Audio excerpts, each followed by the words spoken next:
Michael Shannon is known not just for his commanding screen presence, but also for his playful side, especially when it comes to phone interviews.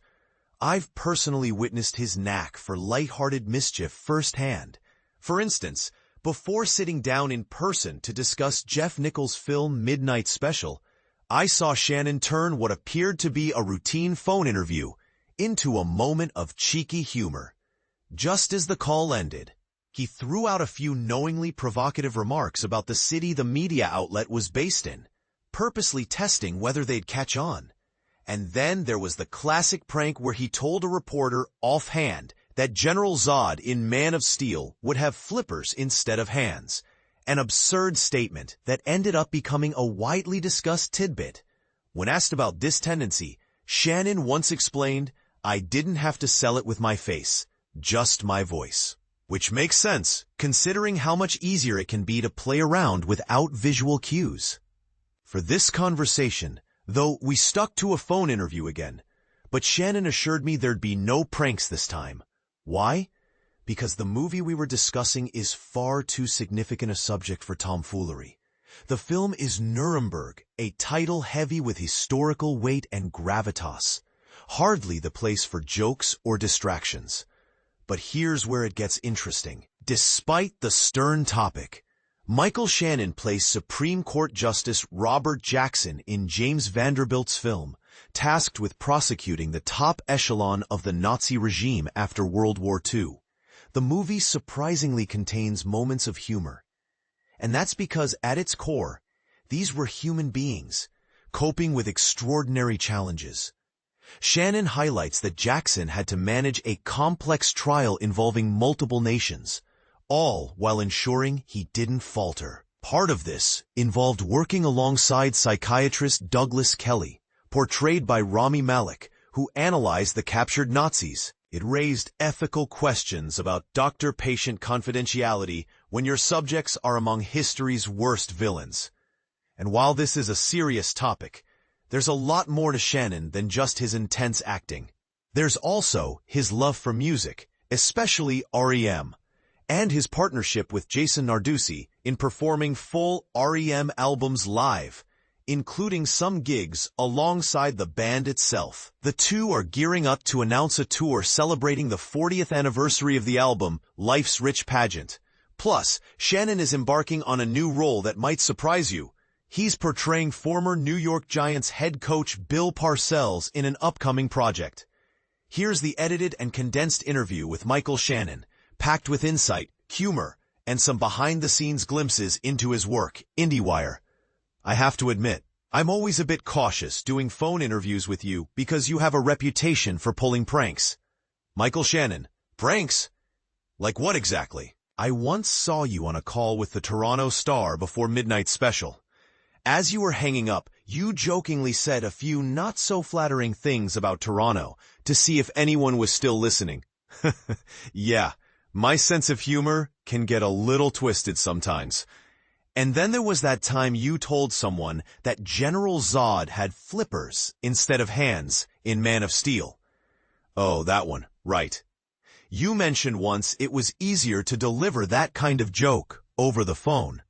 Absolutely. Without the camera watching, the voice alone sells it better. Seriously though, Nuremberg is a serious film, but your portrayal of Justice Robert Jackson surprisingly includes lighter moments. How did you bring that balance? I see these historical figures as humans first.